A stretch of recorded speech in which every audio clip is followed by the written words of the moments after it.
clase, como para que les quede una pista, una idea de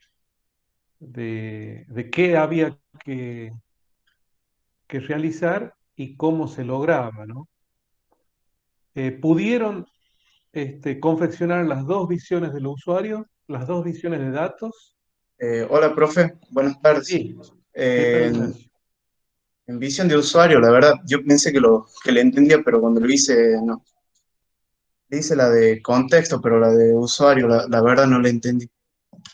Bueno, lo repasamos en cuanto a la teoría, porque tenemos que agotar este tema porque no lo vamos a tocar más. Es la única práctica que vamos a hacer en cuanto a lo que es visiones de datos. Es el único ejercicio. Porque a partir de ahora, y ya contando con el práctico, que se va a subir mañana a la plataforma, ya directamente los enunciados de los ejercicios van a estar planteados con las visiones, con la visión del contexto, o sea, cada ejercicio va a consistir en un enunciado que va a estar descrito con las visiones de datos, con la visión del contexto y con la visión del usuario. Por eso es importante que sepamos interpretar cuál es el sentido y la aplicación de esta herramienta, que como les decía la clase pasada, es un elemento en común que tiene esta tarea de construir una base de datos, ya sea que hayamos trabajado con un método top-down, metodológico, tradicional, o que lo hayamos hecho de una manera bottom-up o ascendente a partir de un propio relevamiento nuestro. O sea, independientemente de cuál haya sido el abordaje, lo que tiene en común esta tarea, o lo que tienen en común los dos abordajes, es que podemos empezar a construir una base de datos a partir de la síntesis que nosotros logramos con la confección de las visiones de datos. Fíjense que mucha documentación que nos resulta del relevamiento, inclusive la documentación del propio relevamiento, puede ser sintetizada prácticamente en una o dos hojas y sin embargo está, está describiendo o está significando mucho más en cuanto a la relación de los datos porque está exactamente lo que es relevante y nada más que lo relevante. Todo lo que fue accesorio o que no se justificó incluirlo en en las visiones de datos quedaron en la documentación anterior. Entonces, es un gran recurso porque a partir de las visiones de datos, yo solamente tengo, como ahí está lo verdaderamente relevante de cada ejercicio, de cada caso, de cada empresa, lo único que queda es trasladarlo al modelo de datos que estoy tratando de construir. Acuérdense que un modelo de datos, como cualquier modelo en cualquier disciplina, siempre está compuesto no por toda la realidad a la que se refiere ese modelo, sino es una realidad simplificada. Eso lo hablamos bien en los primeros días de clase, en que cuando tratábamos de definir un modelo siempre es una simplificación de la realidad, no hace referencia a toda la realidad. Nosotros extractamos lo más importante, lo más significativo, y es de alguna manera lo que se ha logrado con las visiones de datos. Con las visiones de datos yo no llevo a esas visiones del contexto y del usuario todo lo que existe dentro de la empresa, sino que voy a extraer de la realidad de la empresa solamente lo significativo. Y como entonces, como me queda en las visiones lo realmente importante, lo que tiene valor como información, entonces es solamente eso lo que se pasa a un modelo de datos. Inclusive en ese paso desde las visiones hasta el modelo, es posible que se eliminen todavía algunas cuestiones que uno recién en ese momento advierte que no es tan importante. Y es posible también que se incorporen, no que se eliminen, sino también que se incorporen otros elementos de datos que cuando estuve confeccionando las visiones de datos, no los vi y recién los veo cuando estoy trasladando el contenido de las visiones de datos al modelo de datos que quiero construir. Bien, entonces, un poco a modo de práctica inicial para la construcción del DER, habíamos quedado para el día de hoy en que tenían que construir una visión del contexto y una visión del usuario referida a un tipo de empresa que es bastante conocida para nosotros como es una entidad bancaria, donde hay muchas operaciones que son ya para nosotros familiares. Eh, el año pasado habíamos elegido el caso de la universidad, porque también era una institución donde todo lo que ahí se lleva a cabo lo entendemos y tiene algún significado para nosotros y no teníamos que demorarnos en tratar de definir toda una realidad. Simplemente la realidad ya la conocíamos. Por eso es que se eligen estos ejemplos, un banco, una universidad. Pero a partir de los ejercicios ya que van a estar en la práctica, eh, no vamos a hacer referencia ya a empresas conocidas, sino a nuevas realidades, a nuevos organismos, en donde el esfuerzo tiene que estar dado en tratar de representar y transmitir en las visiones lo que realmente pasa en esa empresa, aunque más no sea una empresa ficticia, no de existencia real. Bueno, entonces teníamos como tarea hacer la visión del contexto y la visión del usuario de un banco que podíamos tomar como ejemplo el Banco Rioja, porque es familiar para nosotros y por la mayoría conocidos, donde la entidad bancaria tenía varias sucursales en el interior, tiene una trayectoria ya aproximada de 40 años. En cada departamento del interior contaba con varias sucursales, en fin, muchas de las cosas que ya conocemos. Entonces, en la visión del contexto, nosotros teníamos que eh, describir todo lo que representa el medio y la organización, en este caso el Banco Rioja, haciendo referencia a formas de operar, reglamentos, normativas, tipos de cliente, tipos de productos que ofrecía, horarios de atención, etcétera, etcétera, etcétera. Todo eso va a constituir el contexto, el marco, el marco que tiene especial importancia aquí en el DER porque nos representa el contexto, precisamente el contexto o el marco contextual que va a dar significado a los datos que va a manejar el modelo de datos. Habíamos dicho que un mismo dato, pero en dos contextos distintos, pueden significar cosas totalmente diferentes y pueden asignársele un valor en consecuencia también diferente. Un dato en una empresa puede ser clave e indispensable para la empresa y en otra entidad tal vez pueda ser insignificativo o poco relevante, al menos no imprescindible. Eso depende del contexto. Entonces, siempre el contexto hay que tratar de precisar. Y en ese sentido, para describir el contexto, en la visión del contexto apelábamos a eh, producir frases a manera de ítems o de puntos indicados de manera ordenada, donde vamos describiendo de lo general a lo particular y de lo más importante a lo menos importante, todos aquellos detalles que tengan algún sentido o algún significado particular dentro de la empresa.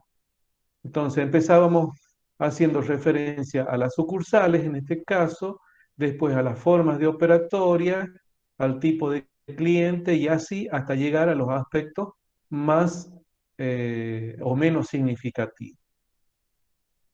Bien, y en cuanto a la visión del usuario, y la explicación va para Ignacio que preguntó recién, a diferencia del contexto, es una visión que se confecciona en segundo término. Es decir, primero hay que definir el contexto, que es lo que va a dar significado a los datos, y luego hay que definir la visión del usuario. En esta visión del usuario hay que indicar puntual y concretamente cuáles son los requerimientos de información discriminados por usuario. Esto quiere decir, el gerente de ventas del banco va a requerir como información tales listados o tales datos o tales informes. Y cada uno de estos datos y de estos informes, de estos listados y de estos informes va a estar compuestos, o al menos así lo requiere el usuario, por estos y estos datos, la lista de datos que tiene que tener ese listado o ese informe. Concretamente y básicamente es eso. Eh, bien, alguien ya habíamos planteado de alguna manera la visión del usuario y del contexto, de manera que yo les voy a compartir, para no repetir exactamente la clase anterior, en donde, si no recuerdo mal, era Soledad Ari, que había planteado el problema, y no me acuerdo quién más, creo que Sebastián también, este, que había planteado una alternativa. Pero más o menos, para que ustedes puedan cotejar, en este caso, lo que tienen producido ahí en la casa y lo que más, y la forma en que más o menos se logra estas visiones, les voy a, les voy a compartir la versión mía del mismo caso, del mismo ejemplo del banco,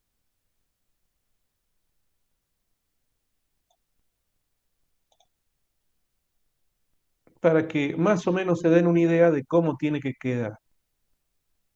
La versión mía no está del todo completa, porque a su vez va a formar parte de la guía práctica que van a tener que resolver. Y esa la estoy terminando en el día de hoy y mañana va a estar disponible en el aula virtual.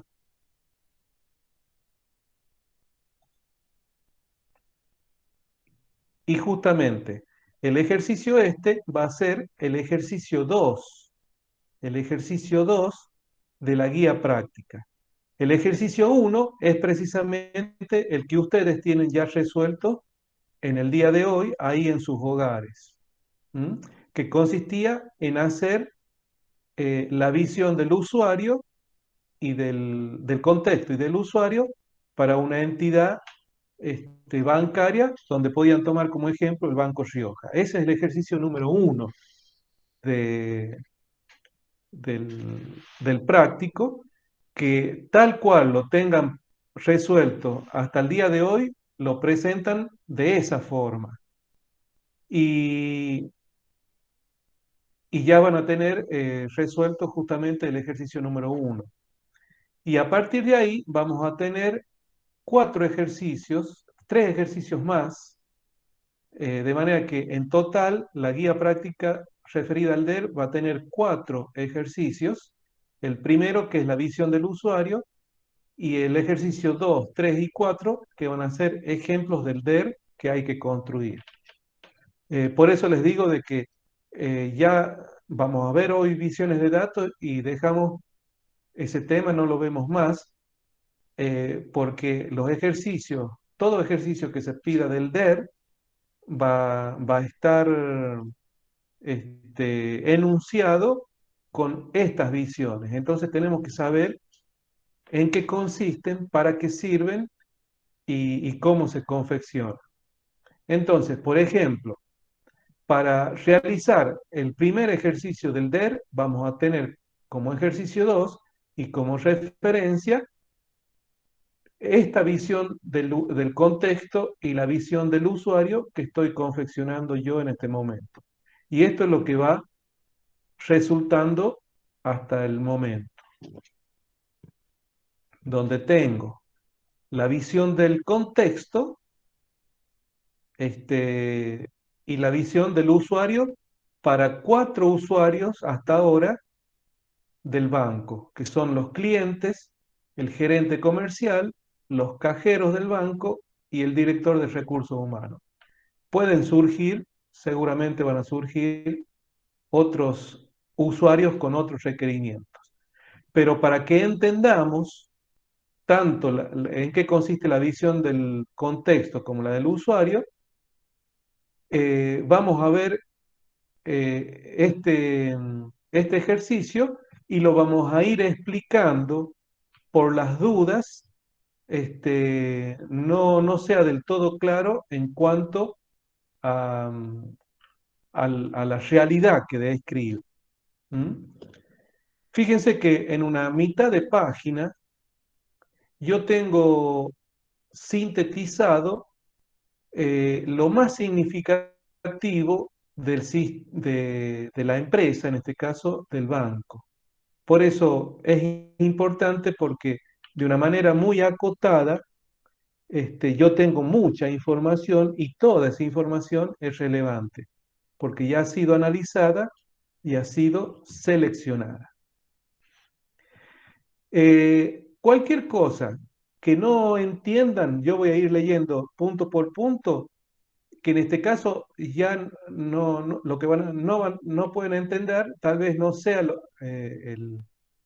la herramienta en sí, sino la realidad que describe esta herramienta que es la visión del contexto. Si hay algo de lo que dice ahí la visión del contexto, no lo entienden, me hablan, activan el micrófono, me hablan y me preguntan.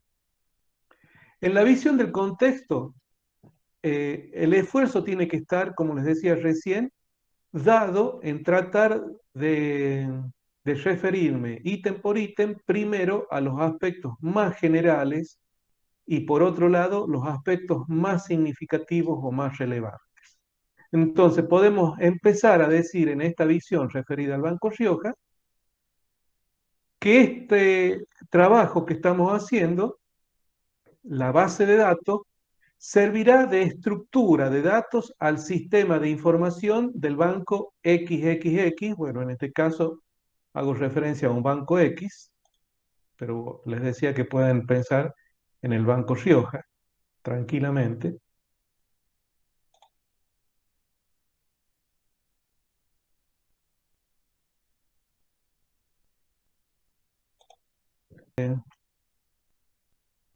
La servirá de estructura de datos al sistema de información del banco XX, cuyo accionar alcanza a toda la provincia de La Rioja. Bueno, no hay nada difícil en ese punto. El banco cuenta con una trayectoria de 40 años y constituye la principal entidad financiera de la provincia. También no hay problemas con ese punto. En la actualidad, el banco cuenta con 35 sucursales distribuidas en localidades de la mayoría de los departamentos que comprenden las regiones de la provincia. Vamos a suponer, en este caso, que toda la provincia, la geografía de la provincia, la dividimos en 4 regiones. Se la puede dividir en muchas regiones, pero en este caso hemos elegido 4 regiones: norte, sur, este y oeste. Dentro de esas regiones están comprendidas los distintos departamentos de la provincia. Por ejemplo, tenemos el departamento capital, el departamento Chilecito y así con todos y cada uno de los departamentos de la provincia. Ahora bien, cada departamento a su vez puede comprender más de una localidad y no necesariamente una. Así, el departamento de Chilecito, por ejemplo, tiene por un lado Chilecito propiamente dicho y por otro lado Famatina.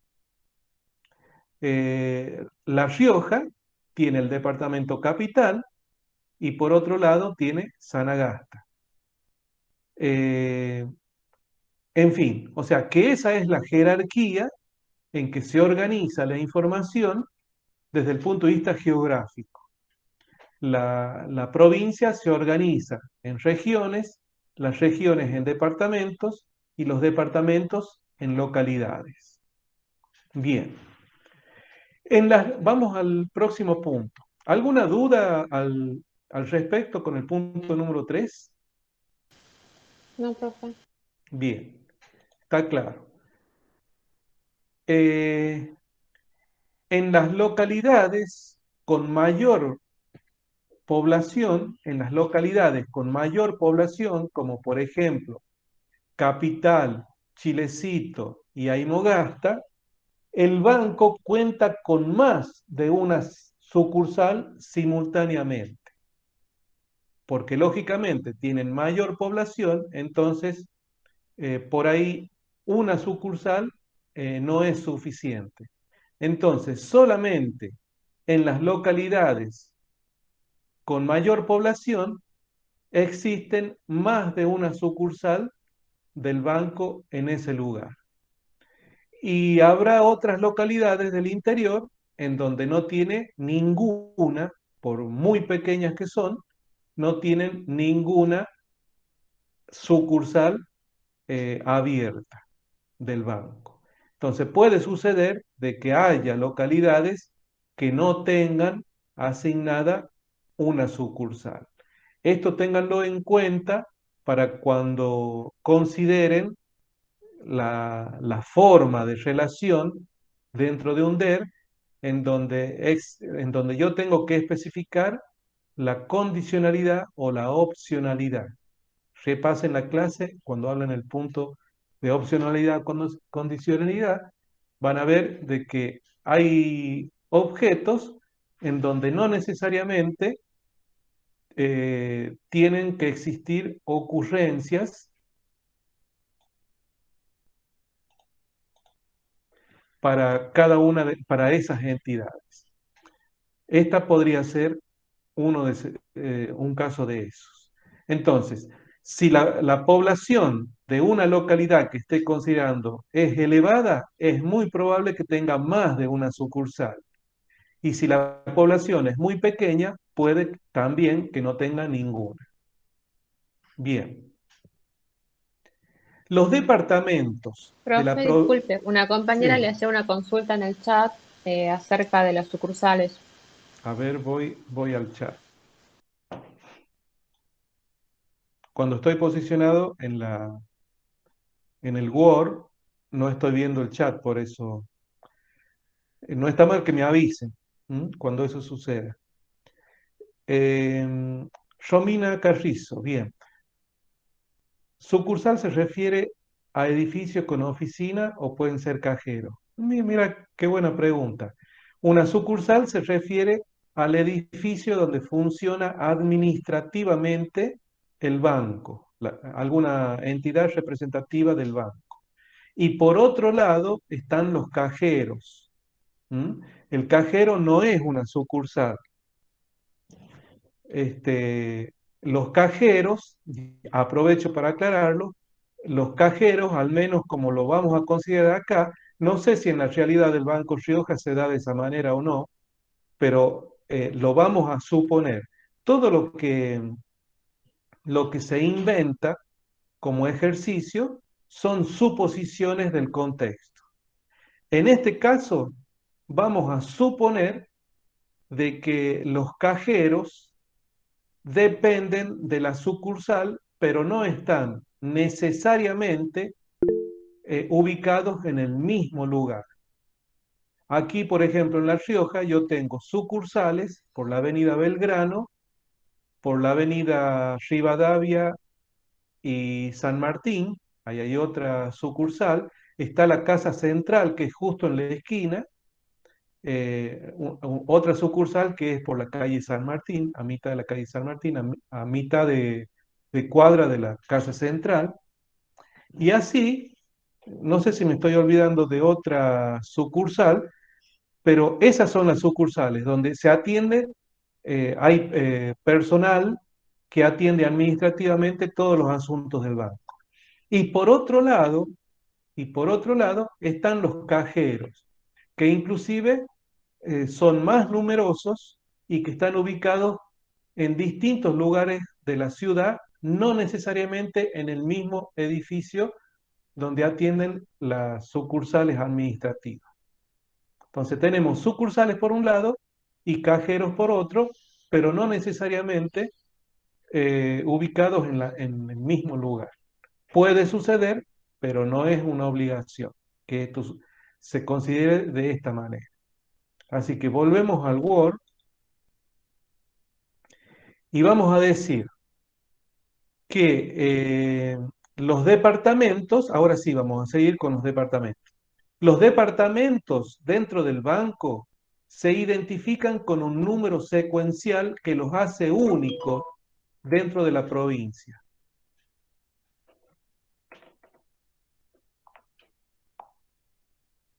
Únicos dentro de la provincia. Por ejemplo, a cada departamento de La Rioja se le va a asignar un número como si fuera un código, a través del cual yo lo voy a identificar. Y así tendré que el departamento capital puede ser el número 1, departamento Chilecito, departamento número 2, y así sucesivamente hasta el último departamento de la provincia. De manera que no se va a repetir este código o este número para dos departamentos distintos.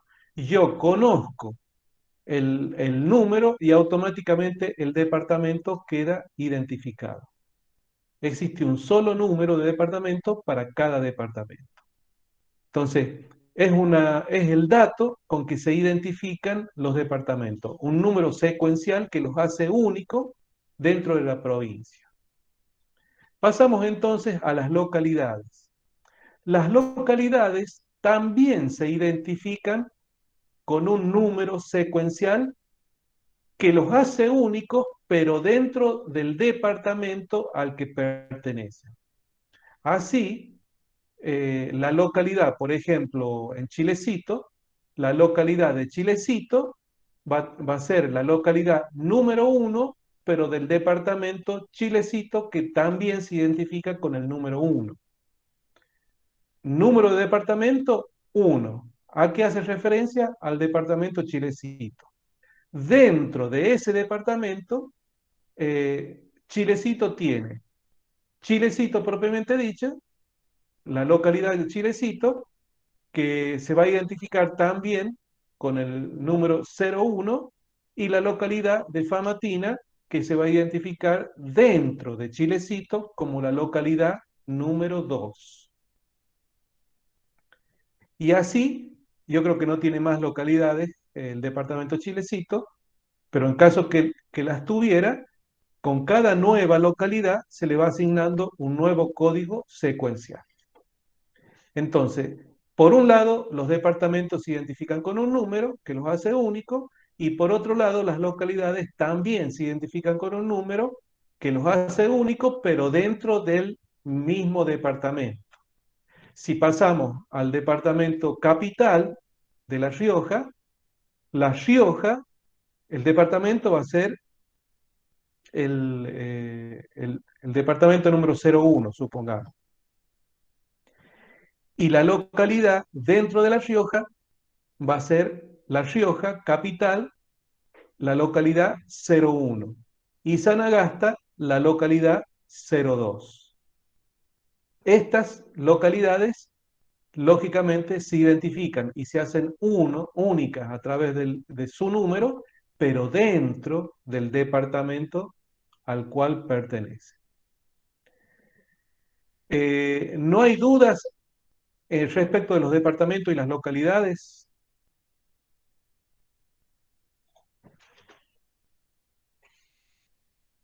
No, profe. Bien. Contéstenme siempre porque yo siempre espero la respuesta para continuar. Bien, aclarado los departamentos y aclarado las localidades, pasamos a considerar las sucursales. Habíamos dicho que en cada localidad existían o podrían llegar o no, porque hay localidades que no tienen directamente sucursales, pero hay localidades que por su población tienen por lo menos una o varias sucursales. Y más sucursales cuanto mayor sea la población de la localidad en la que está ubicada. Esas sucursales del banco que van a estar en esa localidad o en una localidad dentro de un departamento determinado y a su vez dentro de una región determinada de la provincia, cada una de las sucursales también en este caso se van a identificar con un número secuencial. Número que las va a hacer únicas dentro de la localidad en donde están ubicadas.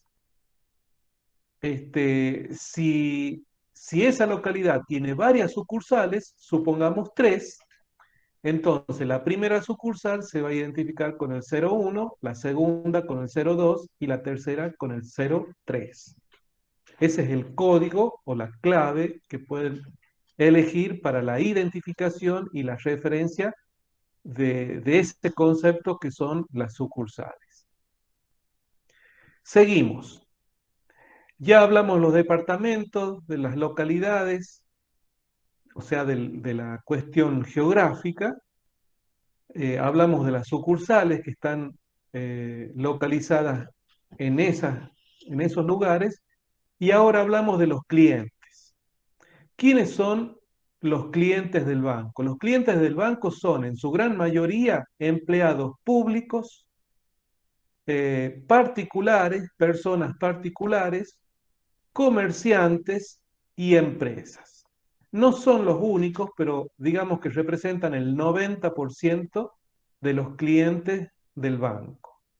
En mayor proporción, lógicamente, los empleados públicos. Es un banco, en el caso del Banco Rioja, que trabaja básicamente con las cuentas que generan los empleados públicos de toda la provincia.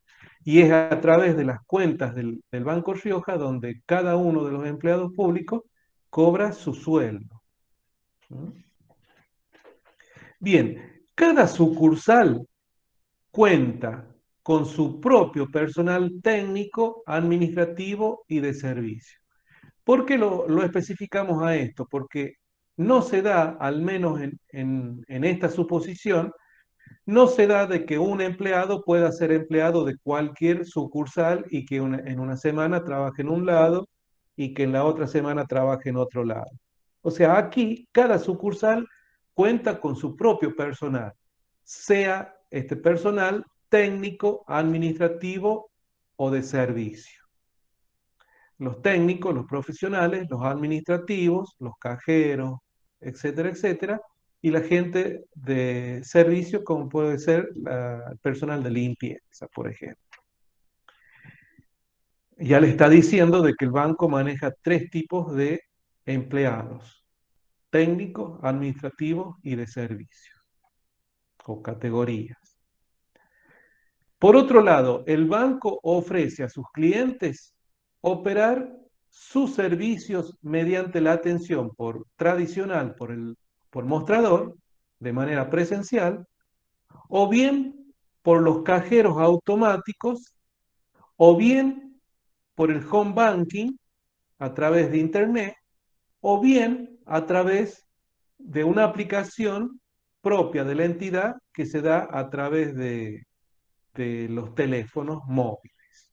Entonces, son cuatro las vías de acceso a la operatoria del banco. ¿Mm?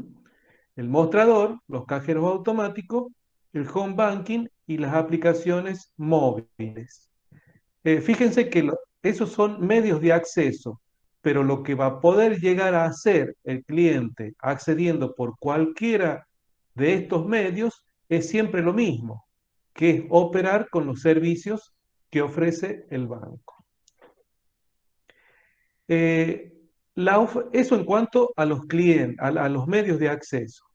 Vamos a los productos. Se llama productos de un banco a los distintos servicios que ofrece. ¿Mm?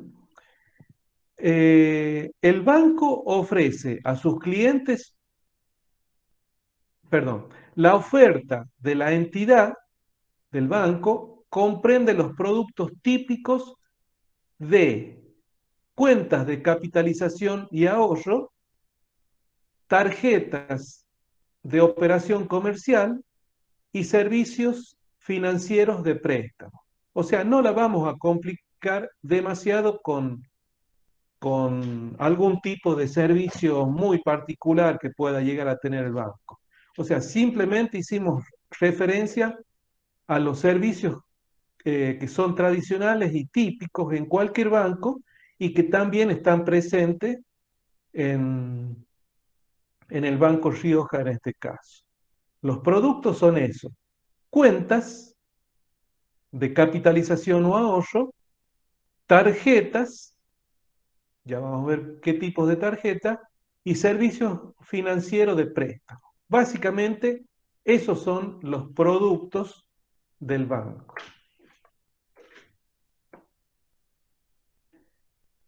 Vamos a ver cada uno de ellos. Los tipos de cuenta ofrecidos por el banco pertenecen a dos categorías. Solamente tiene dos tipos de cuentas: las cajas de ahorro y las cuentas corrientes. Las cajas de ahorro y las cuentas corrientes. ¿Qué diferencia hay entre una caja de ahorro y una cuenta corriente? ¿Alguien sabe?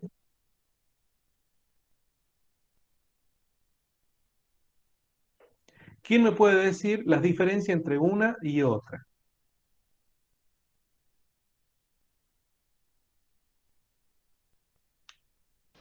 Hay unas que, si no me equivoco, son las cajas de ahorro que generan intereses a partir de lo que uno va depositando Bien. y las cuentas corrientes generan un costo por abrirlas, me parece. No estoy ¿Y segura. generan intereses? No. Bien. Tenemos esas diferencias básicas de que justamente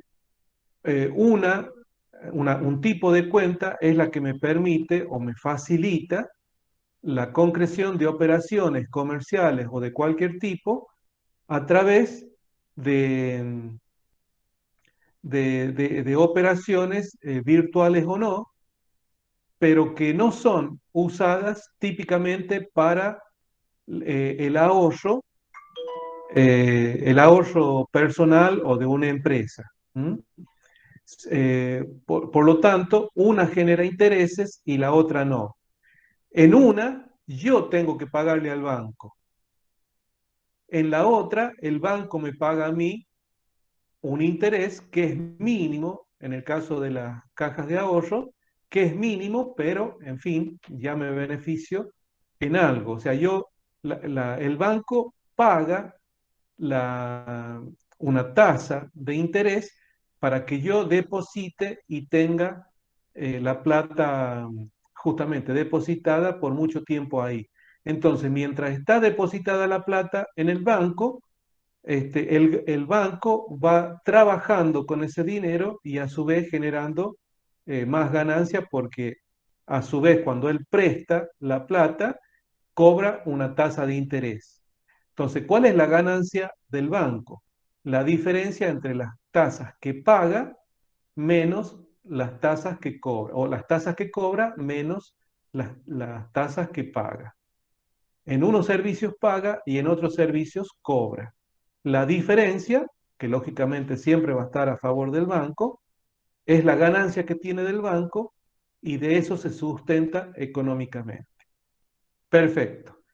Entonces, básicamente hay dos tipos de cuenta, la caja de ahorro y la cuenta corriente. La apertura, vamos al renglón que sigue.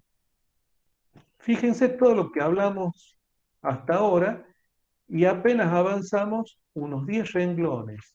Fíjense toda la información que está concentrada en esos ítems solamente. La apertura de cada tipo o categoría de cuenta, recordando que los tipos son esos, las cajas de ahorro o las cuentas corrientes, la apertura de cada tipo de cuenta exige, lógicamente, diferentes requisitos, donde tenemos más de un requisito en cada caso. O sea, los requisitos para cada una de las cuentas son varios. ¿Mm? Pero lo que tenemos que saber es que son distintos. Hay una serie de condiciones que se me exige para abrir una caja de ahorro y hay otros requisitos o condiciones que se me exigen para abrir una cuenta corriente. Unos son más rigurosos que el otro tipo de cuenta. Entonces, las dos categorías de cuenta o tipos de cuenta que hay son caja de ahorro y cuenta corriente.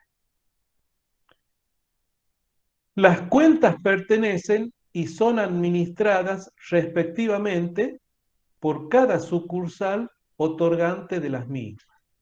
Es decir, independientemente si se trata de una cuenta de ahorro o de una cuenta corriente, quienes administran las cuentas es la propia sucursal que ha otorgado esa cuenta al cliente. Si yo abro una cuenta en el Banco Rioja, pero en la sucursal de Chilecito, la encargada de administrar esa cuenta es el personal de Chilecito. ¿Mm? Bien, vamos a seguir. Las cuentas se identifican. Esta descripción es importante porque yo, al manejarme con varias sucursales y cada sucursal maneja sus propias cuentas, eh, tengo que hacer de que las cuentas no se confundan, que sean propias de cada sucursal, más allá de que yo pueda operar en cualquier lado dentro de la provincia, pero el número de cuenta con que se va a identificar siempre tiene que ser único y hacer única a la cuenta en todo el ámbito de la provincia. Entonces, ¿qué tenemos que saber? Que las cuentas que se abran y se manejen en el banco, se administren en el banco, se van a identificar por varios datos simultáneamente. No van a tener un número, un solo dato, y con ese dato referenciarlas y hacerlas únicas, sino se va a manejar, si se quiere, un código donde ese código es un código compuesto. ¿Se acuerdan de los atributos y de las claves que podían ser claves compuestas para acceder a una cuenta en este caso? En este caso es un ejemplo de ese tipo de datos. Una cuenta se va a identificar, se va a hacer única dentro del banco para que no se confunda con otra cuenta a través de el número de sucursal dentro del número de sucursal por el tipo de cuenta y dentro de sucursal y tipo de cuenta por un número secuencial que la va a hacer única dentro del banco. O sea, no hay dos cuentas con el mismo número, eso es imposible. Y la forma de lograrlo es haciendo referencia simultáneamente a la sucursal, dentro de la sucursal, al tipo de cuenta, que habíamos dicho que son dos, caja de ahorro o cuenta corriente, y dentro del tipo de cuenta, un número secuencial, 1, 2, 3, 4, y así a medida que se van otorgando las cuentas a los clientes. Bien, Esa es la forma de hacerlas únicas dentro del banco. Hay una especificación, fíjense que cada vez vamos entrando en mayor detalle. Estamos hablando primero de que se manejan distintas categorías, que son dos. Después hacemos especificaciones a estas categorías y ahora nos referimos a una de esas categorías en particular, que son las cajas de ahorro. Para decir que las cajas de ahorro, a su vez, pueden ser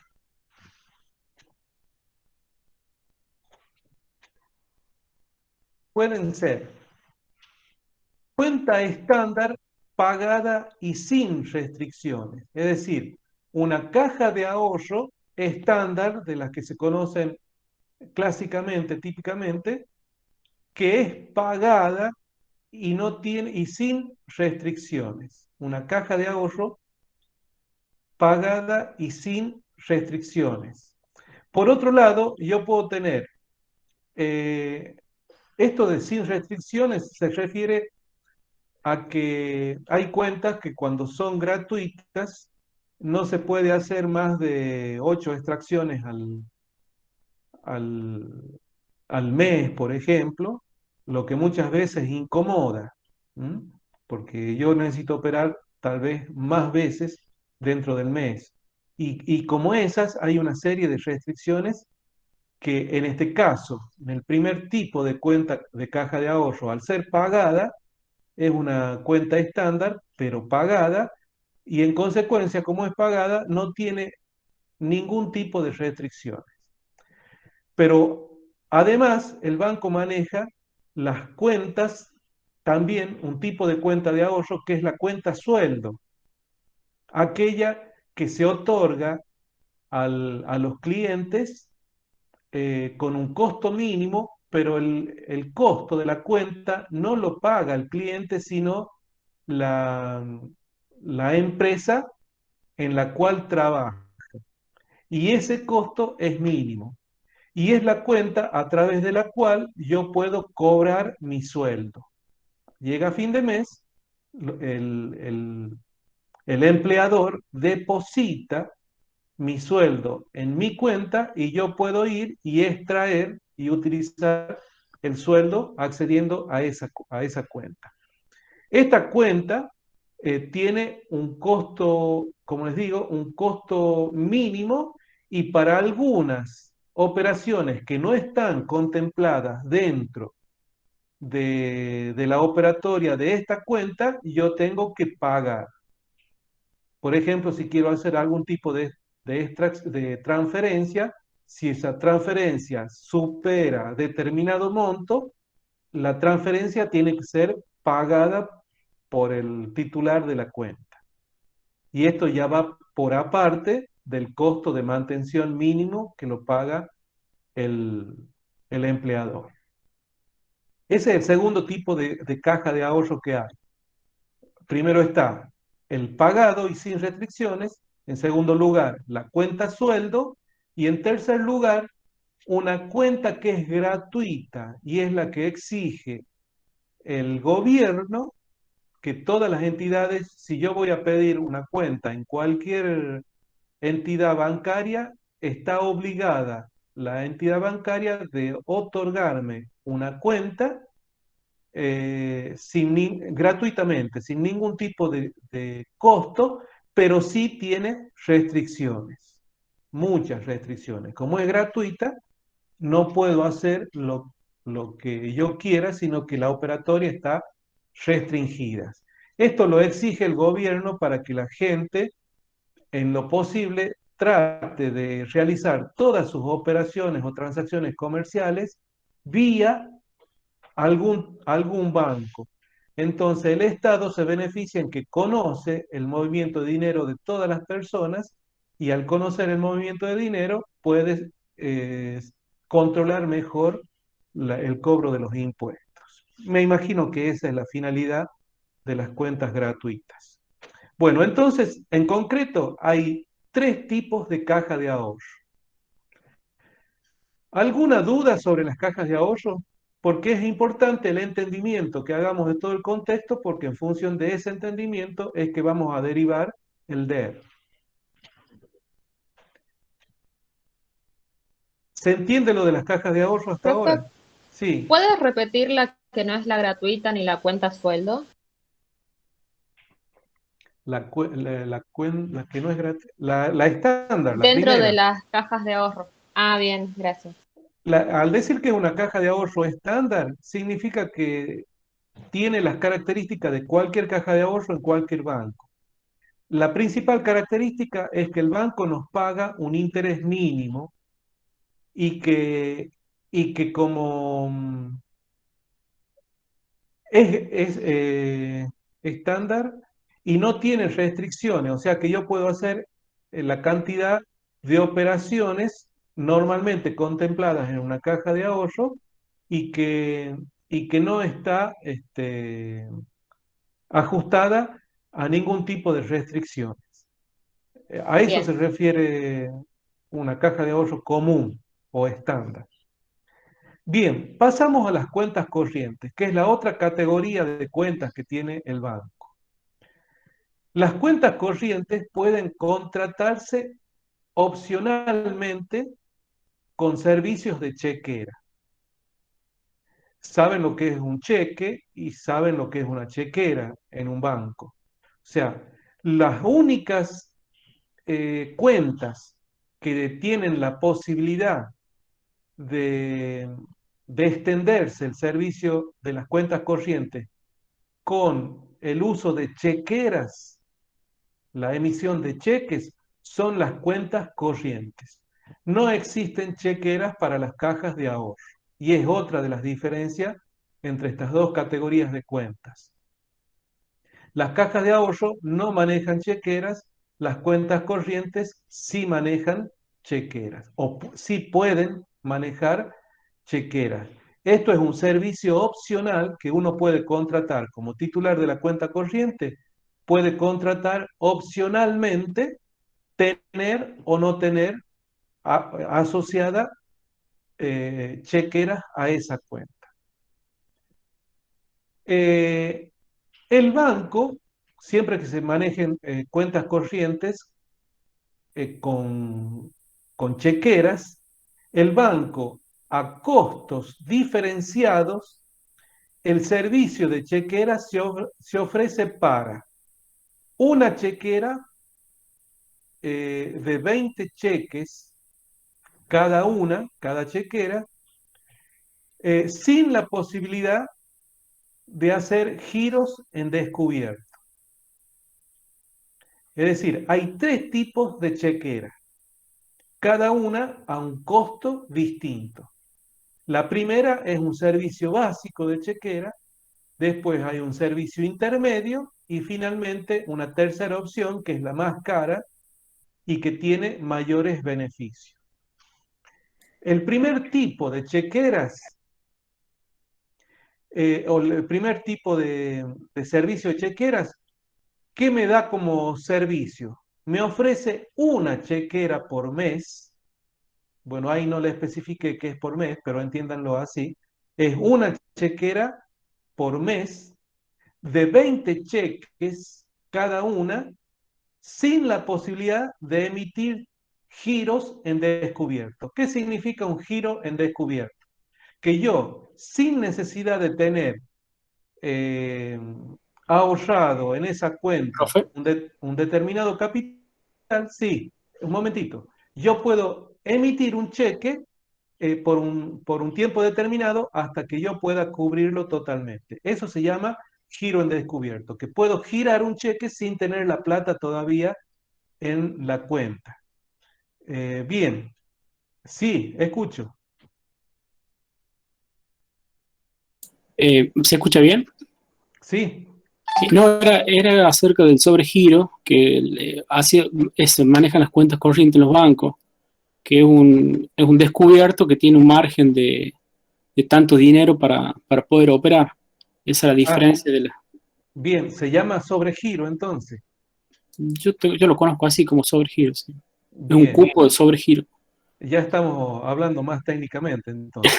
O sea, la ventaja de esta materia es que yo por lo general acá podría haber dado cualquier tipo de ejercicio eh, que no tenga que ver con las empresas, pero se aprende poco. Acá, aparte de aprender base de datos, estamos aprendiendo sistemas y estamos aprendiendo cosas que tienen que ver con la vida diaria en la que nosotros nos vamos a tener que mover. Así que no nos ocupa lugar, o sea, no es un tiempo perdido, porque aparte de estar aprendiendo de él, estamos aprendiendo la operatoria de los bancos. Como yo, por ejemplo, sé que esa acción de ahora en adelante la voy a llamar sobregiro. Y así, todos los días aprendemos algo nuevo y vamos enriqueciendo nuestro conocimiento. Es como un préstamo que le da el banco, muy, muy similar. Claro, o sea, me permite girar en descubierto, o sea, sin tener plata. Este, ¿Y cuál es el beneficio que tiene el cliente? Por ejemplo, por ahí yo no tengo plata, pero quiero comprar un auto y el que me vende el auto me acepta el cheque. Entonces yo sin tener la plata puedo concretar la operación eh, y emitir un cheque. ¿Mm? Ese es el beneficio. Lógicamente, el banco después, por cada día que pase en que me tuvo que bancar la diferencia que yo no tenía depósitos todavía en la cuenta, me cobra un interés y es la ganancia del banco. Pero me está dando el beneficio de que yo puedo concretar la operación. ¿Mm? Bien, entonces, eh, las, ¿a dónde voy? Estoy un poco perdido. Caja de ahorro, cuenta corriente. Acá, con servicio de chequera. A costos diferenciados, el servicio de chequeras ofrece tres posibilidades.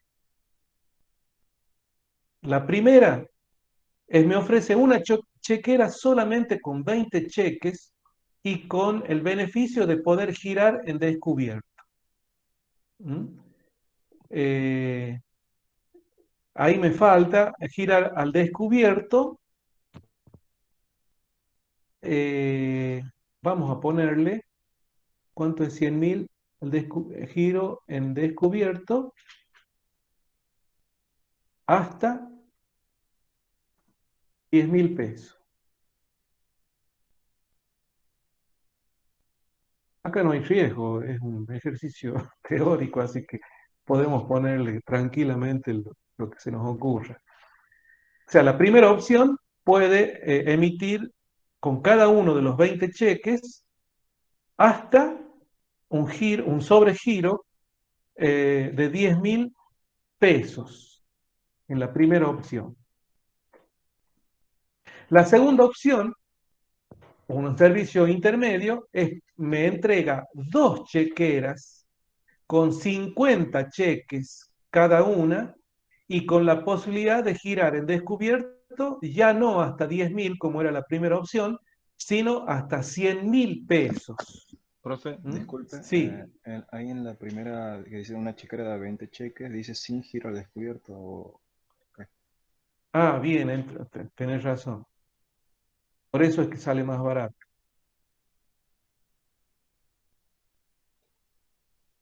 Ahí está, ahí quedó.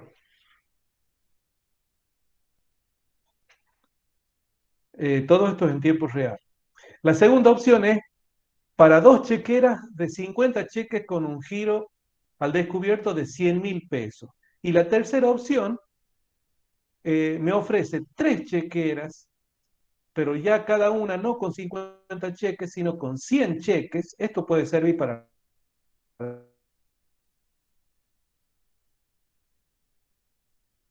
las empresas, con la posibilidad de girar 1.000 pesos.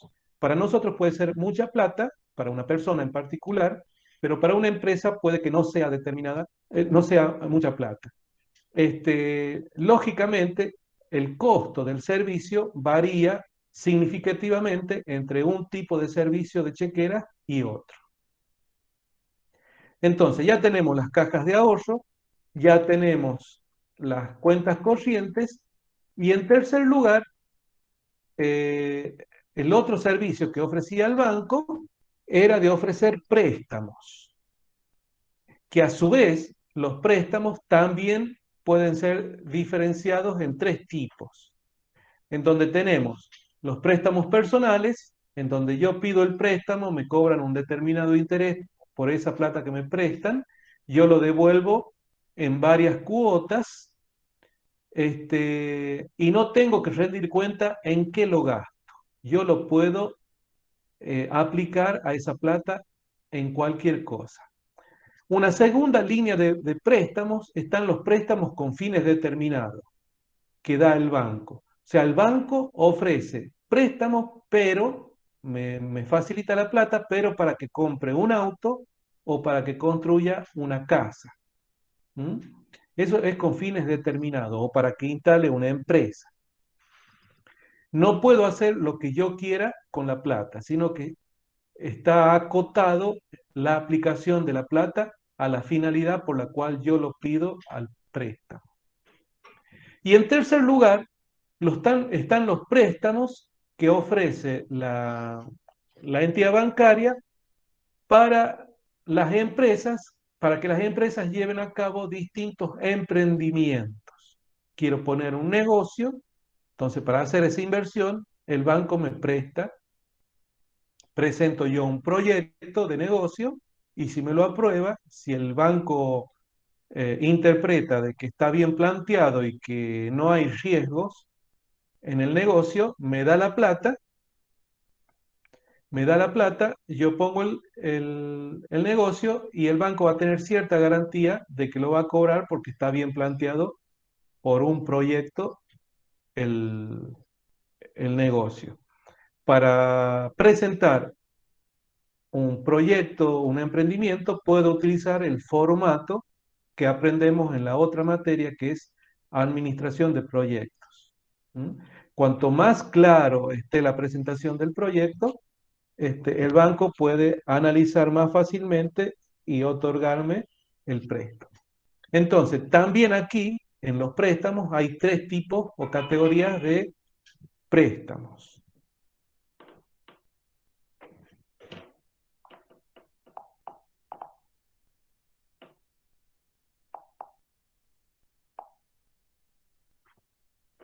Bien, ¿qué nos queda?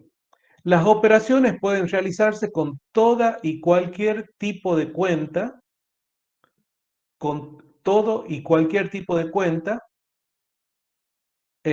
¿Cuáles son esas operaciones? Consulta, o sea, con las cajas de ahorro y con las cuentas corrientes, ¿qué es básicamente lo que puedo hacer? Entre otras operaciones menos importantes, yo puedo consultar el saldo de la cuenta, hacer depósitos en esa cuenta, hacer transferencias de una cuenta a otra y realizar extracciones de dinero de esa cuenta. Puede que existan otras operaciones un poco más sofisticadas, pero básicamente lo que cualquier banco con sus cuentas puede ofrecer es hacer esas operaciones. Y también dejar en claro que finalmente un mismo cliente puede ser titular de varios productos dentro del banco de manera simultánea. Yo puedo ser titular de una caja de ahorro, puedo ser titular a la vez de una cuenta corriente y puedo ser titular a la vez de un préstamo que haya obtenido del banco. Bueno, de esta manera se simplifica o se sintetiza el contexto de una empresa. Seguramente se van a agregar algunos ítems más que me van a ir surgiendo a medida que analice más la realidad y que van a estar presentes en este ejercicio dentro de la guía que va a estar disponible mañana en el aula virtual. Y es con lo que se pretende quede descrito el contexto de la empresa. La visión del contexto me describe precisamente eso, la realidad de la empresa o el contexto de la misma. Vamos ahora a la visión de los usuarios. La visión de los usuarios decíamos que tenía que estar discriminada por tipo de usuario. En este caso, los usuarios del sistema de información del banco pueden ser, por un lado, los clientes, como está descrito acá en la visión del usuario.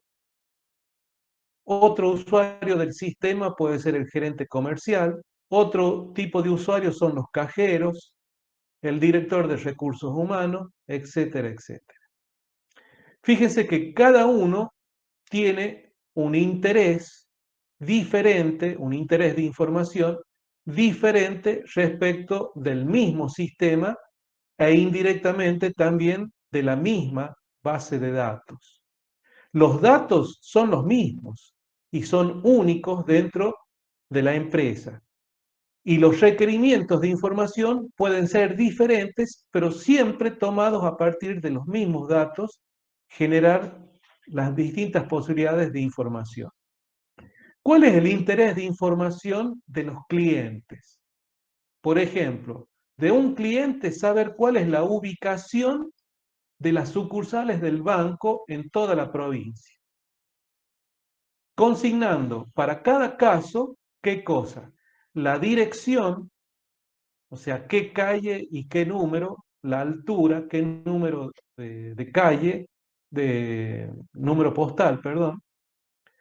También hace referencia a la localidad y al departamento en donde está ubicada. Entonces yo voy a sacar un listado completo de todas las sucursales y por cada una de las sucursales indicar la dirección, la localidad en la que está ubicado y el departamento donde está localizado, como información o como dato de ese requerimiento. También un usuario puede requerir en otra oportunidad la ubicación de los cajeros automáticos de una sucursal determinada. Decíamos que los cajeros, de acuerdo al contexto, los cajeros dependían o son administrados por una sucursal, aunque no estaban ubicados en el mismo edificio. Entonces, un cliente puede querer saber en Chilecito, si, en primer lugar, si hay cajeros o no dentro de la sucursal. Y si los hubiera, a dónde, cuántos son y a dónde están ubicados cada uno de ellos. Eso es lo que un segundo requerimiento en cuanto a información para ese usuario. También un cliente, en cualquier cliente y en otra oportunidad, puede querer saber cuál es el costo de un tipo de cuenta en particular. Sabíamos que las cuentas de ahorro tienen un costo distinto a las cuentas corrientes. Entonces yo puedo querer saber en este banco cuánto me cuesta mensualmente mantener una cuenta de caja de ahorro y una cuenta una cuenta corriente. Un mismo cliente también puede querer saber que está en cuenta, puede querer ver cuáles son los requisitos para abrir una cuenta, el número de requisitos y en qué consiste o cuál es la denominación de ese requisito. Son requerimientos de información típicos de los clientes de los bancos. De la misma manera, otro usuario del sistema, el gerente comercial, puede querer saber cuál es la cantidad de habitantes y la cantidad de regiones que dispone la provincia. Estoy hablando de cantidades, de dos datos, cantidad de habitantes y cantidad de regiones en que está dividida la provincia.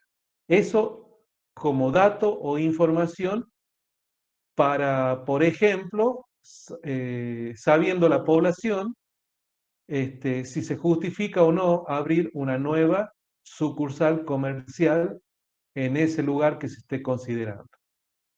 Otro listado para el gerente comercial que puede requerir es un listado de todas las localidades en la que el banco posee sucursales. O sea, quiere tener un informe en su escritorio que va a consistir en un listado de todas las sucursales, de todas las localidades en la que el banco posee sucursales, consignando para cada uno de los ítems de ese listado el nombre y la cantidad de habitantes de las localidades, de las mismas.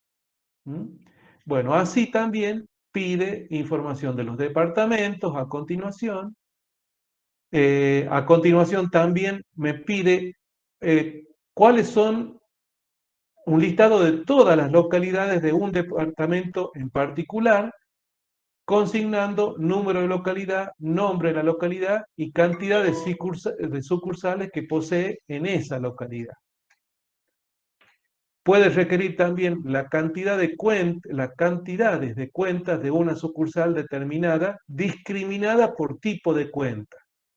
O sea, puedo querer saber cuántas cuentas ha otorgado la sucursal de Chilecito en particular, esa sucursal en particular, discriminada por tipo de cuenta, o sea, por un lado el grupo de las cuentas de ahorro y por otro lado el grupo de la cuenta corriente, y por cada tipo que indicar la cantidad. Es otro listado que puede requerir el gerente de comercial del banco. Por otro lado, listado de las cuentas de todas y cada una de las sucursales, ya no de una en particular, sino de todas las cuentas, ordenada por tipo y número de cuenta. O sea, caja de ahorro y dentro de la caja de ahorro las cuentas que tenga. Consignando además, como dato, el medio de cobro de las mismas. O sea, está mediante débito automático o cuál es el medio por el cual yo cobro el costo, como banco, cobro el costo de mantención mensual de esas cuentas. Bueno, y así otros tipos de requerimientos hasta llegar al último, que son de interés para el gerente comercial. Los datos de las cuentas, los datos de las sucursales, etcétera, etcétera, son exactamente los mismos sobre los cuales se basa la extracción de la información para el otro usuario que son los clientes.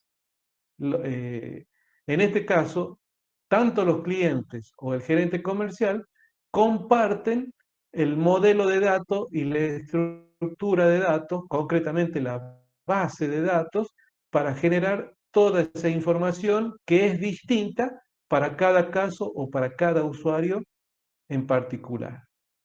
Y de esa manera también hay requerimientos para los cajeros y requerimientos para el director de recursos humanos, que tiene que ver con la naturaleza de la actividad que ellos realizan. Bueno, con la explicación de este contexto y de esta visión del usuario, ¿les queda claro lo que de la mecánica de cómo se trabaja y para qué sirve cada una de las visiones? ¿Me dicen sí o no? Sí, profe. Sí, profe. Bueno, Sí, profe. Sí, profe. siempre que tengamos que empezar a construir un DER, vamos a pedir, ustedes me van a pedir a mí, que les proporcione la visión del contexto y la visión de los usuarios, que ya sabemos es una síntesis del relevamiento que haya desarrollado sobre esa empresa, independientemente del abordaje o la forma de trabajo, si es top-down o bottom-up. Eso es lo que me tiene que ir quedando como conocimiento de la materia. Ahora bien, está claro que siempre para empezar el gráfico del DER y para indicar dentro de ese gráfico los tres símbolos básicos que hay, que son las entidades, las relaciones y los atributos, tengo que determinar alguna técnica que me sirva para que yo pueda ir seleccionando de estas visiones de datos los distintos símbolos y los distintos elementos que van a constituir ese DER o ese modelo de datos. Si yo les dijera que leyendo las dos visiones que me identifiquen las entidades, ¿están de acuerdo que primero tengamos que identificar las entidades a continuación? Y a continuación, ¿qué sería? ¿Los datos o las relaciones? En primer lugar, las entidades. ¿Está bien que sea así? Y no empezar, por ejemplo, por los datos o empezar por las relaciones. ¿Qué es lo primero que tengo que empezar a identificar de esos tres elementos? Las entidades, profe. Las entidades, relaciones y después los atributos. Bien, los tres elementos, pero no necesariamente en ese orden. Está bien que sea primero las entidades. ¿Por qué? Porque si no tengo entidades, no tengo relaciones. Yo puedo decir que tengo una relación cuando dispongo un elemento por un lado y otro elemento por otro lado, que son las dos entidades que se van a estar relacionadas. Si no tengo las entidades, no puedo empezar por otro lado. Y aparte, en segundo lugar, por los datos. ¿Por qué? Porque si un dato no cumple con ciertos requisitos para ser considerado una entidad, queda expresado como un simple dato y nada más. Eso por un lado. Y por otro lado, que los únicos elementos que se pueden describir son las entidades, porque representan objetos de información. ¿Qué significan objetos de información? Distintos entidades, por eso las llama entidades, distintas entidades que tienen sentido e interés dentro de la empresa para alguno de los usuarios. Son objetos de información porque proporcionan datos que se pueden informar acerca de eventos, de entidades, de eventos, de roles que se llevan a cabo como parte de la realidad de la empresa y del comportamiento de la empresa. Por ejemplo, les decía, un ejemplo de entidad puede ser automóviles, que representa un objeto dentro de alguna realidad en particular. Es un ejemplo de una entidad como cosa o como objeto. Pero no solo son objetos materiales los que se representan. Se pueden representar objetos inmateriales o abstractos, como por ejemplo dioses. Uno no lo ve a los dioses. Algunos pueden creer que existan, otros pueden no creer que existan. Pero es una realidad abstracta que hay que representar. Y en caso de que sea relevante para el sistema que esté diseñando, para la base de datos que esté diseñando, pueden ser tomados como objetos de información porque son entidades sobre las cuales yo puedo proporcionar datos e informar esos datos para alguien que tenga interés en conocerlos. Entonces, podemos concluir que una entidad constituye un objeto de información. Yo puedo decir algo acerca de ese objeto de información. Toda entidad siempre es un medio que proporciona información, datos acerca de su existencia o de su representación dentro del modelo de datos. Bien. Y por ahí resulta fácil y casi intuitivo identificar las entidades. Si un elemento de datos que yo esté considerando, que es el segundo paso que tengo que hacer, primero las entidades, después los datos y después las relaciones. ¿Por qué en ese orden? ¿Y por qué al último las relaciones? porque las relaciones son simplemente eso, relaciones. Me permiten vincular una entidad con otra entidad, pero en sí misma no es un símbolo o un elemento que sea portador de datos y de información propio. ¿Mm? Las relaciones no tienen datos, simplemente son relaciones. No se pueden describir.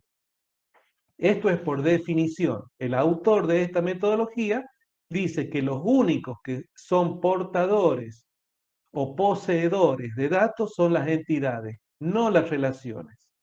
Entonces, el primer paso, identificar las relaciones, las entidades, los objetos de información. En segundo lugar, los datos de esas entidades que acabo de identificar en el paso anterior. Y en tercer lugar, o finalmente, en tercer lugar, en último lugar, las relaciones. Es decir, ¿qué relaciones dentro del modelo me vinculan una entidad con otra? No todas las entidades que yo haya seleccionado para mi modelo tienen que estar relacionados unas con otras. Unas se relacionarán con otras, pero no necesariamente con todas.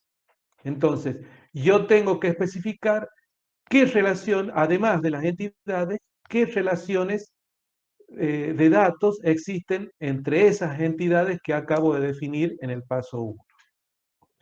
Entonces, esos son los tres pasos básicos y primeros, que hay que describir para comenzar a graficar el DER. Las entidades en primer lugar, los datos en segundo lugar y las relaciones en tercer lugar. Bien, ¿qué pasa? De que por ahí yo elijo, cuando empiezo a identificar las relaciones, elijo algún concepto que yo creo que constituye una entidad, pero en realidad cuando lo analizo más en profundidad, llego a determinar que no es una entidad y que simplemente es un dato que existe dentro del contexto que me describe una visión de datos, ya sea del contexto o del usuario. Es un dato que anda en la superficie, que anda flotando en el contexto que yo he descrito, pero que yo lo he seleccionado como una entidad, pero cuando lo analizo más profundamente, me doy cuenta de que no es una entidad por diversas razones. Entonces, si no es una entidad, ¿cuál es la alternativa que queda? Que esté representado dentro del modelo de datos simplemente como un dato, como un atributo, que en este caso va a estar describiendo a otra entidad, pero no va a constituir en sí mismo una entidad, un concepto propio, un objeto de información en particular o en definitiva una entidad. Es un simple dato y no una entidad. Es un paso bastante simple que lo podemos llevar a cabo de manera intuitiva, si se quiere, pero que necesariamente tenemos que hacerlo para poder empezar a construir el DER. Por eso vamos a hacer, y si les resulta muy fácil, lo vamos a hacer rápidamente y vamos a seguir. Yo les voy a ir tirando conceptos y ustedes me van a decir, ¿es una entidad o es una entidad o es un simple dato? Vamos a dejar de compartir para que nos veamos las caras.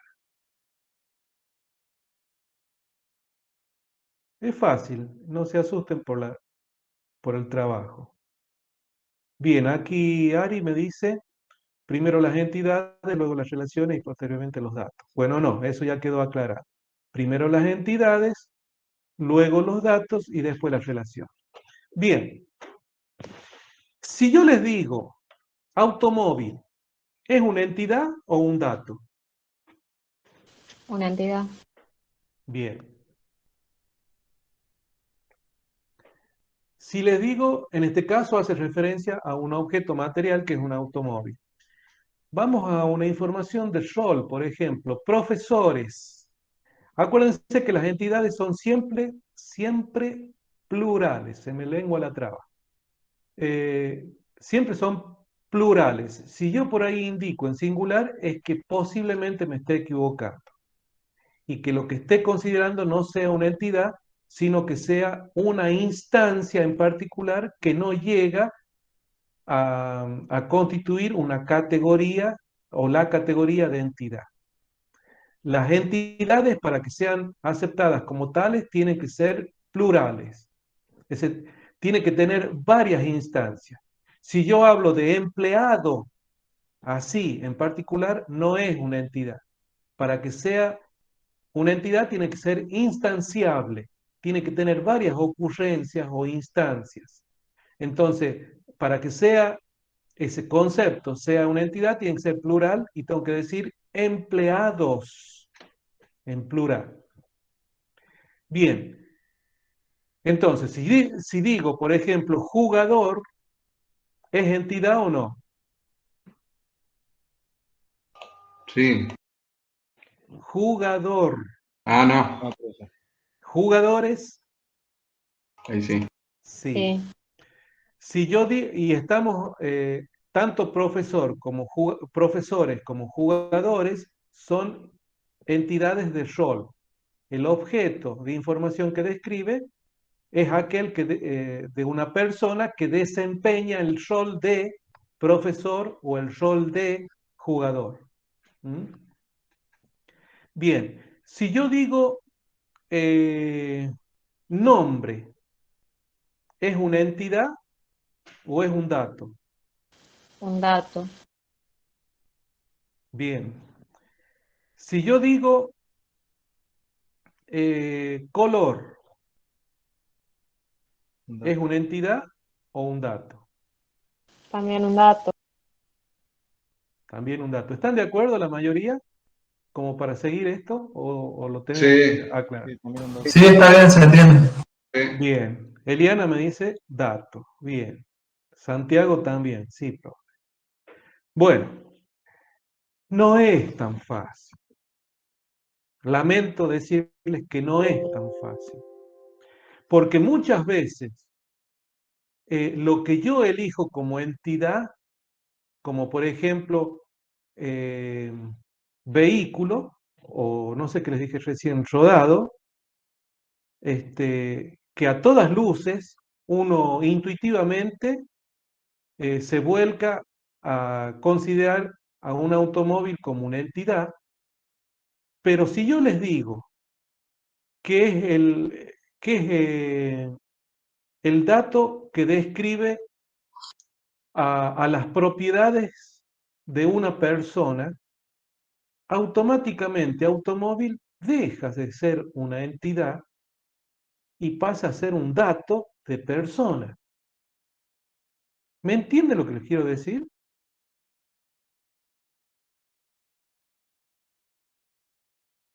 O sea, automóvil deja de ser una entidad como pensaba originalmente y pasa a ser un dato que describe a otra entidad que puede ser persona. Puede ser el dato puede ser el automóvil que posee una persona. Entonces, un dato descriptivo de la persona y no es una entidad en sí misma. Y por otro lado, también les he dado el ejemplo de color y ustedes automáticamente y sin pensarlo demasiado me dijeron intuitivamente que no, que es un dato. En todo contexto el color debería indicar un dato. Yo les digo que no necesariamente.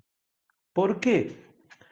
Imagínense, si yo de un color quiero que ustedes me informen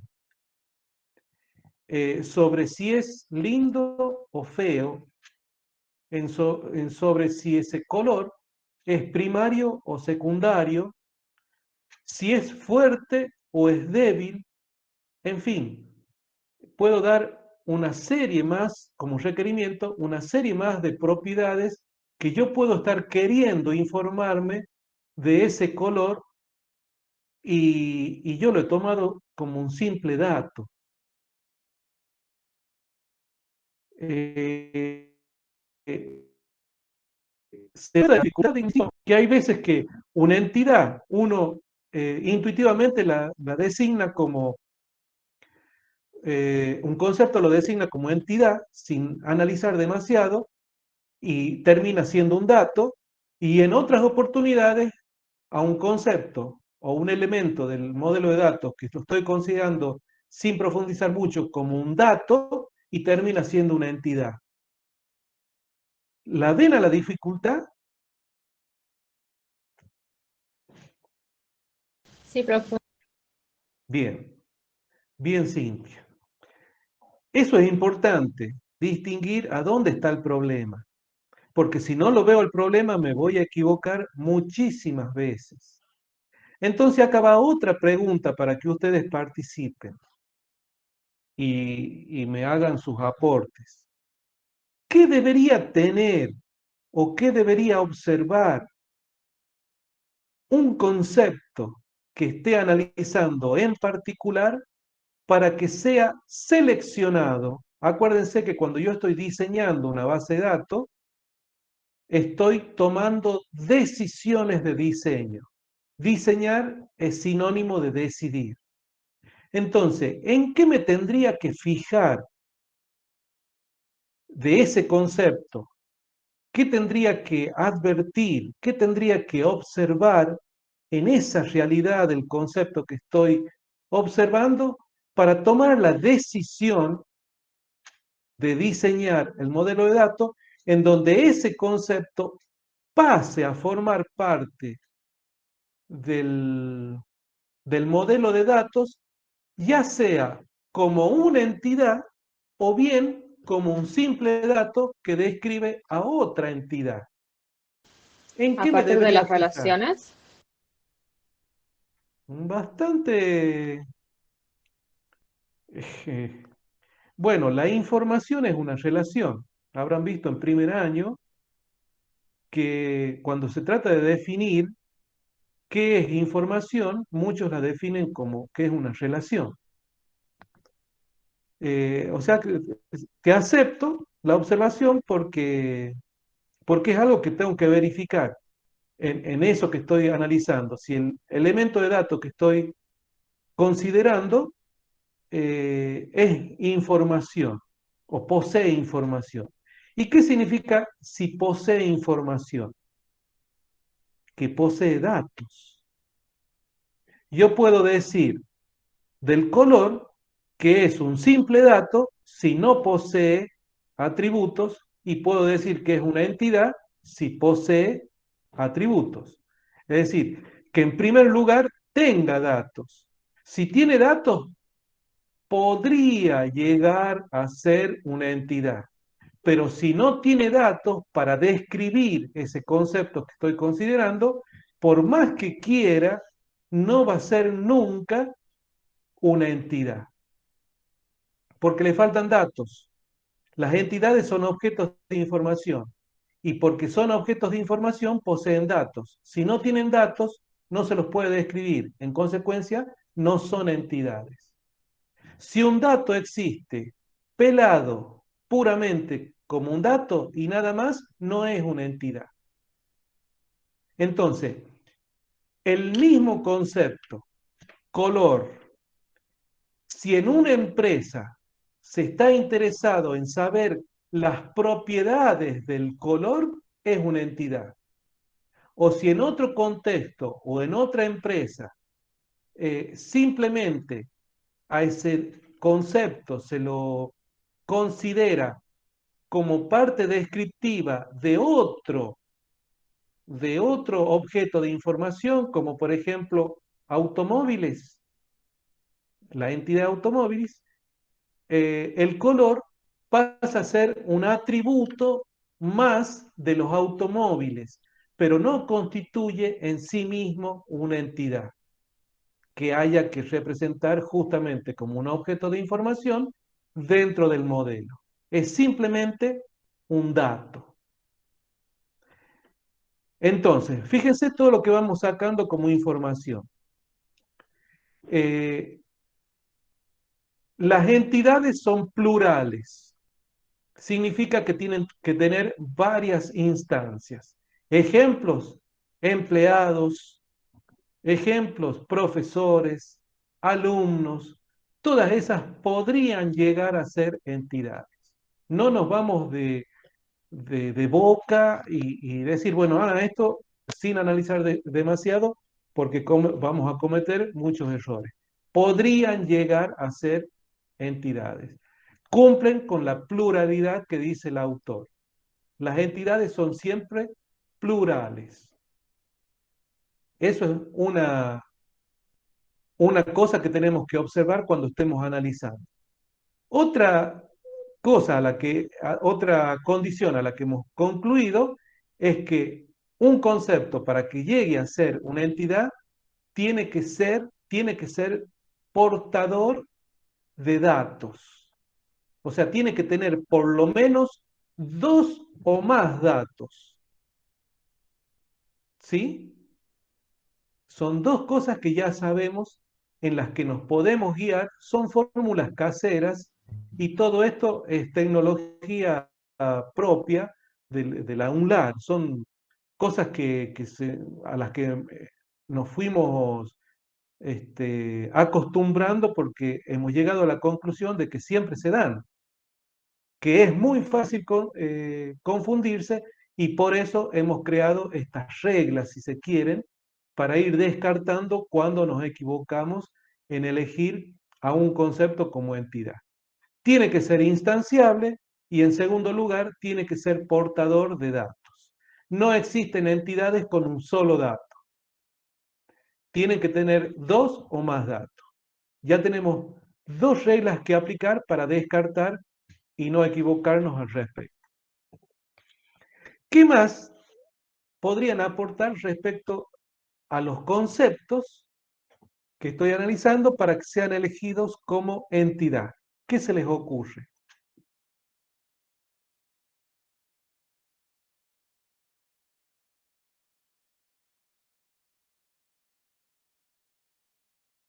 ¿Nada más? Bueno, estas dos condiciones más, se las voy a transmitir yo, porque lógicamente ustedes, al estar al comienzo de esta tarea, hay veces que surge intuitivamente, pero bueno, si no surge, se las digo.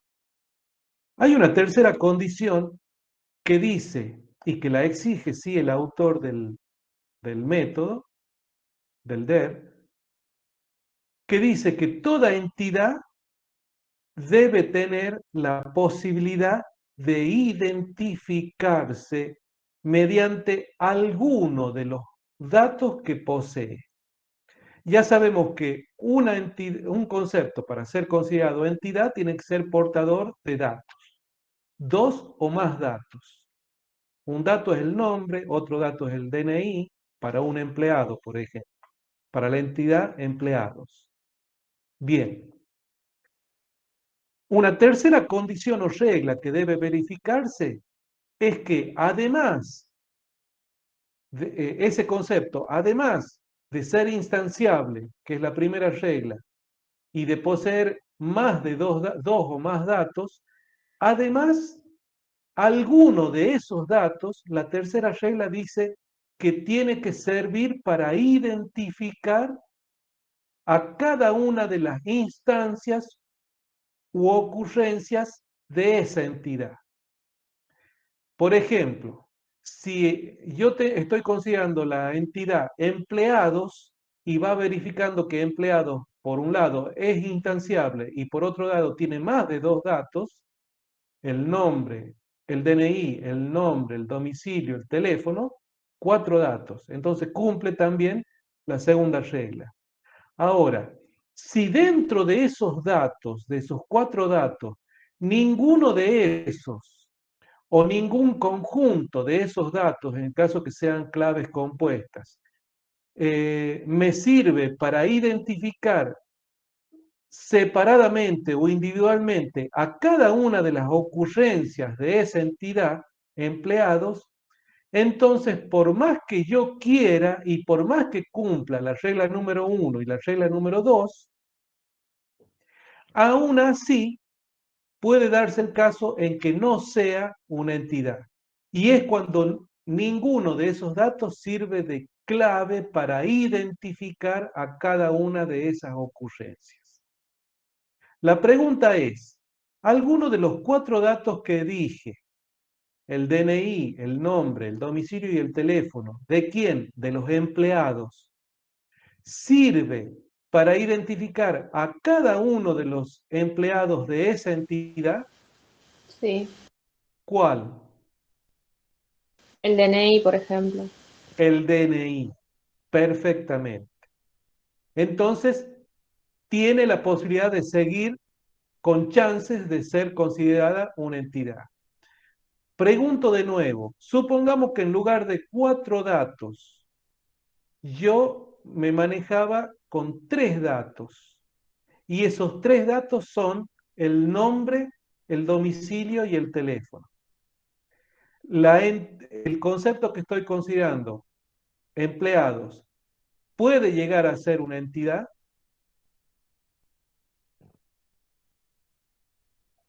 Creo que no, profe. Bien, y has dudado un poquito, por eso has dicho creo. Y tienes Porque razón. de por sí esta persona se puede ir a otra parte a vivir, también puede perder su teléfono y cambiar de número. Bueno, Bien, o sea, el teléfono no te sirve para identificarlo, de la misma manera que lo hacía el DNI. exactamente. Bien, o sea, identifica una característica, una propiedad, pero no a la persona. Con el nombre también puede ser que haya personas que tengan el mismo nombre y apellido. Bien, aunque muchos utilizan el nombre para identificar, pero porque no tienen otra alternativa, pero hacen siempre la suposición de que no existen 2 personas con igual nombre. O sea, es muy rebuscado el ejemplo, pero lo acepto porque hay mucha gente que lo hace. Hay gente que no puede disponer en su sistema el DNI o el número de legajo o algo por el estilo y dice, bueno, se lo va a identificar por el nombre y, y el que administra el sistema se va a encargar de que no existan 2 Juan Pérez iguales en el sistema. Siempre le va a poner un punto, una rayita, el hecho de que siempre sean distintas las personas. Existe la posibilidad, pero no es la óptima. Y ahí tiene sentido el creo de quien hablaba recién. Bien, entonces, el nombre, el domicilio y el teléfono no me sirven para identificar a la persona, porque dentro de la misma casa pueden vivir varias personas y son personas distintas cada una de ellas. No sirve para individualizar a la persona. Entonces, por más que cumpla la regla número 1 y la regla número 2, no cumple la regla número 3, que es de que alguno de los datos que yo he seleccionado para ese concepto, este, eh, no puede ser utilizado como clave o como dato identificador.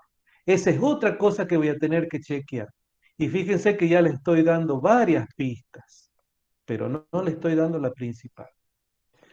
Otra característica u otra regla, una cuarta regla, eh, que es una propiedad exclusiva de las entidades.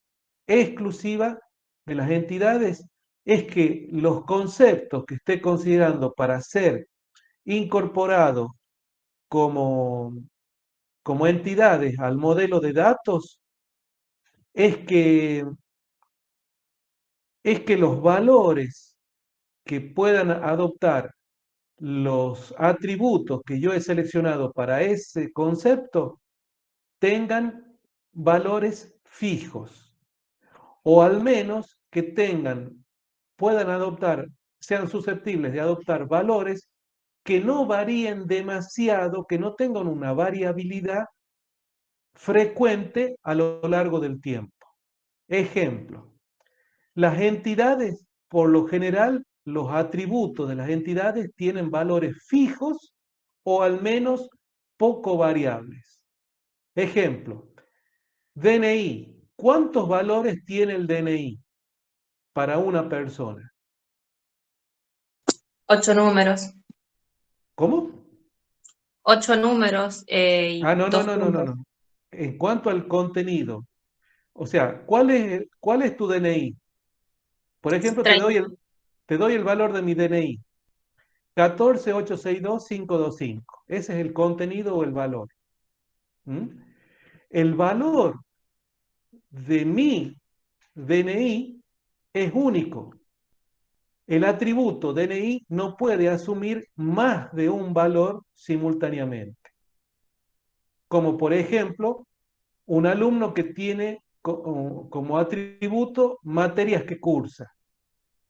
Las materias que cursa pueden ser más de una simultáneamente. ¿Estamos? Eso no sucede en las propiedades de las entidades. Las propiedades de las entidades o los atributos de las entidades siempre tienen valores que son fijos, que no varían en relación del tiempo.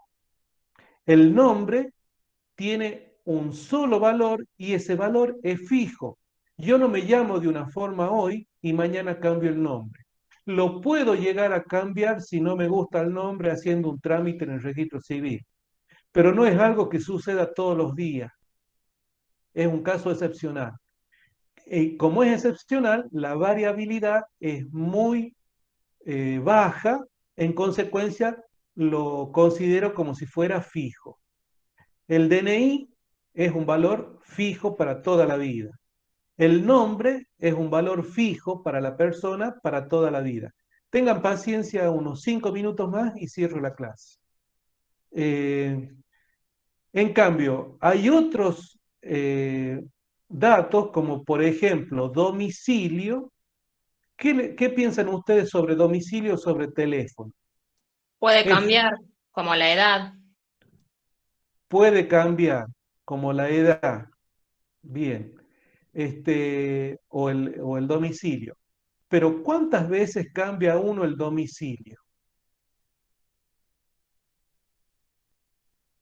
Yo, por ejemplo, lo cambié 4 veces en mi vida. En tu vida. Pero no, de manera que se lo puede considerar poco frecuente y en consecuencia fijo. ¿Mm? No es algo que uno cambia todos los días. Bien, lo mismo el teléfono, aunque el teléfono últimamente es un dato bastante variable. Pero esa variación, si ustedes consideran que es mínima, tómenla como fija. ¿Por qué? Porque las características de las entidades es que los valores que pueden llegar a asumir sus propiedades o sus atributos son fijas o de muy poca variación, de muy poca variabilidad. Y es otra de las condiciones que voy a poder verificar a la hora de analizar y aplicar estas 4 reglas para ver si un concepto llega a ser considerado una entidad o lo tengo que desechar porque no cumple alguna de estas 4 reglas. Si cumple 3, pero la última no, no es una entidad. Para que sea una entidad tiene que cumplir simultáneamente las 4 condiciones. Las 4 condiciones. Si alguna o algunas no se cumple, tengo que abandonar el análisis y la tengo que desechar como entidad y tengo que volver a considerar ese mismo concepto, pero ya no como entidad, sino como un atributo, y tendré que ver en ese caso a quién describe ese atributo. Pero en sí mismo no es una entidad, no lo puedo pasar al modelo de datos que estoy diseñando como una entidad. Bien, ese es el primer paso. Identificar. Leen es la tarea que van a tener para el próximo jueves. Leen la visión del contexto y la visión del usuario y van subrayando aquellos elementos que aparecen en el contexto y en en la visión del usuario que podrían ser considerados como candidatos para ser representados dentro del DER como entidades. ¿Estamos? Cuando eso suceda, empiezan a tratar de dibujar el DER asignando a todas las entidades que han identificado con un rectángulo. Paso número 1. Paso número 2, cuando ya tengan identificados los rectángulos o las entidades, habiendo leído el contexto y el usuario, tratan de identificar los datos de cada una de esas entidades que han sido identificadas. No tienen que ser cualquier dato, no tienen que ser datos inventados, tienen que ser datos que figuren en el contexto o en el usuario, en la visión del contexto o en la visión del usuario. ¿Mm? Tengo que ajustarme a lo que dice el contexto y a lo que dice el usuario. No suponer que eso en la realidad, si no está dicho en el contexto, no existe. ¿Mm? Si el dato que estoy incorporando está en el contexto, lo puedo incorporar. Si no está en el contexto o en el usuario, no lo puedo agregar al DER. Entonces, primer paso, identificar las entidades. Segundo paso, identificar los atributos de esas entidades que estoy considerando. Representando con una elipse a cada uno de los datos de esa entidad, de la entidad que esté considerando. Y en tercer lugar, como último paso para lograr este primer bosquejo del DER, identificar también las relaciones que están representadas en las visiones del usuario y del contexto. Por ejemplo, si en alguno de los ítems yo digo que un profesor puede tener asignada varias materias o un alumno puede cursar simultáneamente varias materias, tiene que establecerse una relación entre profesor, que seguramente ya está identificado como una entidad, y por otro lado, materias, que también debe estar identificado como entidad. Entonces, para unir o para vincular conceptualmente a los profesores con su materia, voy a tener que representar un rombo o una relación. Las relaciones se representan con un rombo. ¿Estamos? Y simplemente establecer la relación. ¿Por qué? Porque los rombos o las entidades, las relaciones no tienen datos. Las únicas que tienen datos son las entidades, no las relaciones. Y es la tarea que van a tener a partir de los enunciados del práctico número 1, del primer práctico, número 1, que va a estar disponible en algún momento a partir de mañana. En algún momento de mañana va a estar subido al aula y ya los ejercicios que van a componer la guía práctica que vamos a tener que resolver. Claro, sería algo así como un caso de uso de un profe. Sí, es una forma de... Si yo a la base de datos la derivo de un abordaje top-down, esto que me indica acá en el chat Juan Herrera, sería algo así, dice, como un caso de uso dentro de UML. Le digo que sí. En ese caso, el abordaje es top-down, o sea, descendente, y yo para empezar a construir las visiones de datos, del contexto y del usuario, me valgo en lo que está expresado en UML como casos de uso.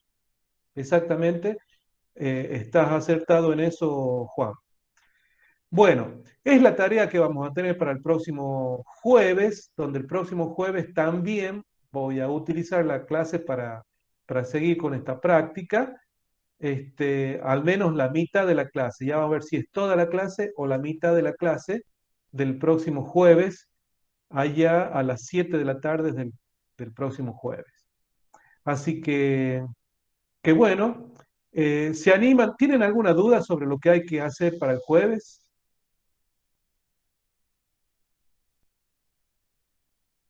Profe, ¿el jueves no es Sí. feriado? Ay, no sé, no me fijé. ¿Qué jueves? ¿Qué día El cae? jueves 20. Ah, Sí, por el seguramente. Día de la Acción. Bueno, quedamos para el próximo lunes. Vale. Para colmo, creo que nos tocan varios. En todo caso, después, si hace falta, vamos a dictar clases de recuperación, porque ya me van tocando 2 días que son feriados y lógicamente nos vamos atrasando. Acá hay algo que me pregunta Ari. eh, Ari Sotomayor. ¿Los rombos tienen nombre? Buena pregunta. Las entidades como los rombos son nombradas. ¿Qué significa esto? Que hay que asignarle un nombre. A las entidades sí o sí hay que ponerles un nombre. Pero en las relaciones muchos aceptan no asignarles un nombre. O sea, si le ponen un nombre, no está mal, tienen que llevar nombre, pero cuando es muy obvia la relación, unos prefieren no indicar el nombre en el rombo.